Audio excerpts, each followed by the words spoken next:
조국 장관에 대한 명예훼손했던 소위 말한 보수 유튜버 우종창 씨? 이 우종창 씨가요, 어떤 사람이냐면은 박근혜 탄핵시킨 헌법재판관 8명을 고발한 사람이에요. 전 월간조선의 기자 출신이기도 하고. 아, 그러면 이분은 치료받아야 될 분인데, 이분은. 그치, 좀 아프지. 네, 구속이 아니라 치료감으로 해야 될 것 같은데. 싸게 좀 모셔야죠. 그래서 그 조국 당시 민정수석이 최서원 씨 1심 선고 직전인 2018년 1월에서 2월 초 사이에 국정농단 재판 주심인 김세윤 부장판사를 청와대 인근 한 음식점에서 만나 식사했다는 제보를 받았다, 이렇게 해가지고 이제 뭐 유튜브에서 방송을 한 건데, 여기에 대해서 전혀 아닌 걸로 드러난 거죠. 그래가지고 법정 구속됐어요. 오늘 징역 8개월. 이게 명예훼손으로 법정 구속되는 경우 진짜 보기 어렵거든요. 그것도 전직 기자 출신에다가 제가 알고 있기로는 뭐 재범이라든지 이런 건 아니었던 걸로 알고 있어요. 이런 건 아니었는데 명예훼손으로 초범이 이렇게 징역 8개월의 법정 구속, 이거는 정말 힘든 건데, 이 힘든 걸 해내실 정도로 사실 극심한 명예훼손이었고, 이게 방송 자체가 이렇게 너무 많이 퍼진 거예요, 이게. 피해자가 워낙 크고, 그리고 최소한의 피해를 회복하려는 노력이라든지 사과 이런 게 전혀 없었기 때문에 법정 구속이라는 정말 극약 처방을 받았을 거예요. 이게 지금 심각한 부분은 저쪽 극우 유튜버들은 문재인 정부를 상당히 공작에 능한 정권으로 얘기하고 싶어해요. 그러니까 박근혜 국정농단의 판사를 청와대 민정수석이 따로 만나서 밥 먹었다. 그러니까 간단히 말하면 박근혜에게 더 엄중한 벌을 공작했다, 이런 식으로 선동을 한 거거든요. 그런데 재판 과정에서 방송 내용이 허위사실이 아니라는 증거를 하나도 제시를 못하는 거예요. 그리고 나이 좀 드시는 어떤 어르신이 줬다, 이런 식으로 이제 빠져나가면서 반성하지 않는 자세 중요하죠. 그러니까 이런 상황이 벌어질 수는 있는데, 그냥 공명심에 내가 그냥 허위사실을 방송하고 지금은 반성하고 있다, 피해 당하신 조국 전 장관한테, 전 민정수석한테 죄송하다, 이런 식의 워딩이 나오면 실형은 면했을 거라고 보는데요. 이 우종창 씨에 대해서 지금 오늘 법정 구속됐는데, 오늘 법정 구속되면서도 끝까지 반성의 여지는 없었다 그럽니다. 그리고 현장에서 이 사람 재판 보러 온 이 어르신들이 있잖아요. 태극기 들고 다니시는 분들. 이분들이 소리치고 막 난동 피웠다 그래요. 뭐 이런 나라가 다 있냐고. 근데 문제는 이걸 보도하는 언론의 자세. 연합뉴스뿐만 아니라 조중동 등이 대부분 이런 식으로 보도를 했어요. 화면 한번 보여주세요. 조국 명예훼손 보수 유튜버 1심 징역 8개월 법정 구속. 그러면서 사진은 다 조국을 쓰는 거야. 아니, 여기서 그 우종창이라는 사람의 이 사진을 써야 될 거 아니야. 이건 연합뉴스고요. 여러분들 검색해보면은 조선일보, 중앙일보 다 똑같습니다. 그리고 빡친 조국 장관이 이거 한번 읽어주세요. 언론에 묻습니다. 나에 대한 명예훼손이 인정되어 법정 구속된 우종창 전 월간조선 기자 판결 소식을 보도하면서 왜 유죄 판결이 내려진 가해자 우 씨가 아닌 피해자인 나의 사진을 올리는가요? 피해자 보호가 언론 보도의 원칙이 아니었나요? 참, 어처구니 없는 거지. 이거 정확하게 짚었어요. 우리는 의뢰껏 조국 장관 관련된 사건이니까 우리는 우종창 얼굴 보고 싶지가 않잖아. 조국 장관 사진 올라와도 그런가 보다 했는데, 맞는 지적이시고요. 이 사람이 우종창이에요. 아, 올리면 안 되겠네요. 아, 올려. 올리면 안 되겠다. 이 사람이 이렇게 생겼어, 이렇게. 내가 진짜 여기 올라오는 애가 있는데 정말 잣 같다 진짜. 자, 그다음 이거 한번 보세요. 이게 제가 SNS에서 구한 건데요. 명예훼손 사건 기사는 이렇게 올려야 된다는 거지. 지금 조국 장관에 관련한 아까 좀 전에 보여드렸던 게 이런 식으로 보도가 되는 건 잘못이고, 실제로는 조국 명예훼손 보수 유튜버 1심 징역 8개월 법정 구속하면 그 사람의 얼굴이 나와야죠. 아니 2차 가해 되게 좋아하더니 자기네들은 2차 가해를 하고 있어요. 피해자의 얼굴을 이런 식으로 피해자의 얼굴을 이런 식으로 드러내는 건 정말 비겁한 거예요. 말 그대로 앞에 대부분 사람들은 그 기사 보면 헤드라인 앞에 조국, 유죄 사진밖에 안 보여요. 그걸 노린 거죠, 사실. 아니, 내가 봤을 때 이건 다른 의미를 해석할 수 있어요. 저 우종창 전 면상을 걸면 안 팔릴까봐. 아, 그럴 수도 있긴 하겠네. 너무 차이가 나잖아, 지금. 아, 정말 어처구니가 없어서. 언론들이 쓰는 가장 비열한 방법이 이런 사진을 이용하는 거잖아요. 방금처럼 피해자의 사진을 올린다거나 그 사람의 좀 약간 잘 못 나온 사진, 그걸 의도로서 이용하는 이런 것들이 굉장히 맞아요. 그런 거 많은데 있죠. 이런 것들을 잘 보셔야 됩니다. 그래서 계속 항의를 하시고 그러니까요. 네, 하셔야 합니다. 그러니까 저번에 연합뉴스 기자가 박원순이 광장에 있을 때 어떤 시민한테 인터뷰를 했어요. 근데 시민이 연합뉴스 가짜뉴스 많이 만드냐고 말했어요. 그랬더니 그 기자가 뭐라고 말하는 줄 알아요?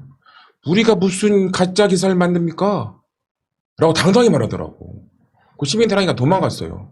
그 인식이 없는 거예요. 이게 가짜고 잘못된 거 인식이 없고 그냥 이렇게 해야지만 해서 우리 민주진영을 어떻게 깐다 하는 생각밖에 없는 거예요. 죄의식도 하나도 없습니다. 네. 우종창이는요, 기자는 얘 지금 기자 아니거든요. 82년에 조선일보 입사해가지고 편집부, 사회부, 주간조선부, 월간조선부 기자로 근무하다가 2005년 월간조선 편집위원을 끝으로 23년간의 기자 생활을 마감한 현직 유튜버십니다. 구속되셨습니다. 축하드립니다. 그 뒤를 이어 다른 유튜버들도 같은 길을 가시기를. 예, 알겠습니다. 네. 조국 장관님 이제 언론개혁까지 하고 있습니다. 조국 장관 이야기를 좀 해볼게요. 조국 장관 요즘에 잘 싸웁니다. 그러니까 조국 장관의 페이스북은 내가 봤을 때 웬만한 언론사들보다 더 뷰가 높죠. 또 그거를 확대 재생산해주는 언론들이 있어가지고 아무튼 웃긴 놈들이에요. 조국 깔 때도 그렇게 썼던 언론들이 또 조국 장관의 그 페이스북 이야기는 되게 잘하는 편인 것 같고 우리 같은 방송도 확대 재생산해주니까 일단 이 조선과 중앙일보의 악의적 보도가 있었어요. 옵티머스 관련해가지고. 그러니까 반론 보도 청구를 했단 말이에요. 사실 아무런 관련성이 없는데 사진 찍은 것만으로 옵티머스 자산운용의 5천억대 펀드 사기 일을 마치 조국 장관이 한 것처럼 같은 보도. 내용도 없어. 그냥 그런 타이틀을 달고 사진을 조국 장관을 딱 박아놓으면. 그러니까 이 옵티머스 자산운용 대표가 자원봉사자로 왔을 때 기념사진 찍었던 그 사진을 대문짝만하게 걸어놓고 이 옵티머스 자산운용이 큰 사고, 금융사고를 쳤다. 그래서 조국 장관이 관련은 없지만 같이 사진을 찍었네? 이 기사 내용이 이게 다예요. 이게 무슨 의미가 있는 거예요, 이게? 그냥 조국 장관이 조국이라는 이름을 그 제목에 넣으면 클릭이 많이 나오거든요. 그러니까 이제 그 클릭 장사하는 것 중에 하나일 뿐이죠. 정말 불쌍한 애들이에요, 요즘 기자들 보면. 왠지 이게 이 회사 내에서 클릭 수 가지고 평가를 받나 봐요. 어떤 기사를 어떤 방식으로 썼느냐보다 클릭 많이 나오는 순서대로 상여금을 받는 건지 도대체 왜 이렇게 클릭에 목숨을 거는지 정말 이해하기 힘들어요. 네. 지금부터는 적극적으로 대처하겠다 이런 거거든요. 실제로 그 옵티머스 설립자인 이혁진 전 대표하고는 전혀 모르는 사이. 근데 왜 사진 찍었냐고? 그런 경우가 엄청 많거든. 우리가 나 같은 사람도요. 어쩌다 보면 사진 찍어달라고 하시는 분들이 있어요. 좀 웬만하면 안 찍으려고 해요. 그렇지만 저도 길 가다가 몇 번 찍힘을 당했습니다. 와. 그럼 그 사람하고 아는 사이야? 모르죠. 근데 그 사진을 갖다가 네. 이게 옵티머스 사건이 청와대랑 연관이 있다고 하면서 거기에 조국 장관하고 찍은 사진을 걸어. 그 사람들 그거 어떻게 생각하겠어요? 조국 장관이 민정수석으로 있을 때 이 사건이 일어났구나. 조국 장관이 그래서 그 페이스북에다가 쓴 글에 보면은 제가 작년 하반기 장관 후보로 지명된 후에 저에 대한 무수한 허위 과장 추측 보도가 쏟아졌다. 조사한 통계에 따르면 지난 8월 6일부터 9월 5일 사이에 네이버 뉴스 검색 결과가 총 130만 560사건, 일 평균 4만 2,110사건이었다. 요거는 사상 유례 없이요. 다 고소하고 싶어도 양이 너무 많아요. 근데 그 강용석 방법으로 고소하면 돈은 많이 벌겠네요. 최근 정의연이 진짜 훌륭하더라고요. 자기 관련된 말도 안 되는 보도들 다 중재 신청 받아내가지고 어떤 경우는 기사 삭제시켜버리고 나중에 이제 민사로 갑니다, 이거. 그 조국 장관도 지금 이런 상황들에 대해서 있을 것 같고 그랬는데 오늘 또 사건이 터진 거예요. 교육부가 종합감사를 하는데 연세대 대학원의 입시 서류가 폐기됐다 뭐 이런 이야기. 그러니까 그 교육부의 종합감사 내용 중에 조국 장관 관련한 것이 아닐 수도 있는 거. 말하자면 이런 거예요. 조국 아들 입시 서류 폐기. 그러니까 연세대에다가 만약에 조국 장관이 권력을 이용해가지고 우리 아들 입시에 관련된 서류 다 폐기해줘도 아니고 우리 그런 경우 꽤 있었잖아요. 조민 씨 관련해가지고. 예. 뭐 고려대나 이런 데서 자료가 없어지는 건 일종의 이런 거잖아요. 입시 원서들이 이만큼 들어와. 창고 어디 끝까지 보관할 수가 없어요. 예를 들어서 막 그게 경쟁률이 한 10대 1이 된다고 치자. 그러면 입시 서류가 이만큼씩 된 게 면접권 쌓이면은 그거를 다 보관할 수가 없습니다. 그러니까 여기다가 조국이라는 그 타이틀을 걸지 않으면 그냥 연세대가 몇 년부터 몇 년 사이에 2016년부터 후기 입학부터 4년간 진행한 석박사 입학 전형 중 서류를 폐기했다 이렇게 이야기하면 되는데 조국 아들 입시 서류 폐기 이렇게 쓰면 얼마나 화가 나겠어요. 그러니까 우리 조 장관님은 아들이고 딸이고 대학원 보낼 때 너무 고생을 많이 하셨어요. 우리 경원이 언니처럼 우리 엄마는 나경원입니다. 이런 거라도 시키면 쉽게 들어갈 텐데 이게 뭐 조국이 그렇게 치밀해가지고 2016년부터 서류를 다 없애가지고 이렇게 합니까? 다시 한번 말씀드리지만 연대 대학원 합격은 미달이라 들어간 거예요. 이거 사실 압수수색하고 이런 거 다 쇼였다고. 그냥 언론에다 던져주기 위한 쇼였다고. 그러니까 감사원에서 지적한 그러니까 그 보관해야 될 서류를 폐기했다는 게 감사원 지적 사항으로 나온 건 굉장히 단순한 거예요. 그러니까 구청뿐만 아니라 모든 공공기관들은 이 공공기관에서 생산하는 서류들 그리고 접수하는 서류들에 대해서는 보존 연한이라는 게 다 정해져 있습니다. 어떤 거는 1년, 어떤 거는 6개월, 어떤 거는 5년, 어떤 거는 10년, 뭐 이렇게 그 판결물 같은 거는 영구 보존해야 되는 거잖아요. 그렇게 모든 서류마다 보존 연한이 있는데 그 연한을 지키지 않았다고 지적받은 거예요. 근데 그러니까 예를 들어서 연세대에서 이 조국 아들의 입시 서류만 콕 찍어서 폐기를 했다면 의심을 받겠지만 그게 아니라 문서 관리 전체적으로 부실하다는 지적을 받은 거예요. 근데 그 수많은 문서 중에 조국 아들의 입시 서류가 있었던 것이고 그 언론은 조국 아들이라는 키워드만 가지고 또 클릭 장사를 하는 거죠. 되게 악의적인 건 그런 거라고. 클릭수 때문에 그런 거예요.